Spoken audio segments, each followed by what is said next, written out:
সকাল যায় ধানের শীষে ভোট দিয়ে আসে। সকালে যায় ধানের শীষে ভোট দিয়ে। হ্যাঁ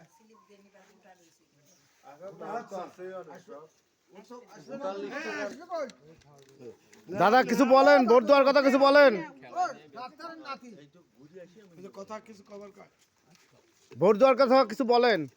হ্যাঁ সকাল সকাল যায় আমাদের ধানের শীষে হারুন ভাই ধানের শীষ আমাদের ধানের শীষ তারেক রহমান খুব ভালো লোক হারুন সাহেব ভালো লোক এই যে কীর্তনের ভিতরে আমাদের এখানে আসছিলেন দেখছেন আপনারা সবাই সকাল সকাল যা ভোট দিয়ে আসে রান্না কাজ করতে সকালে ভোট দিয়ে আসে তারপর প্রতিবেশী সবাই নিয়ে এবার সাড়ে সাতটায় তো ভোট আরম্ভ মোদি ভালো আছেন? মোদি আছে ধানের শীষে সবাইকে হারুন ভাই পক্ষ থেকে আসছিল ধানের শীষে ভোট দেওয়া লাগবে সকাল সকালে যাওয়া বলে। যাক আমাকে হারুন ভাই আর এইবার তো পাওয়া লাগবে পরশুদিন তো কয়েকজন আইছিল। 7:30টায় ভোট আর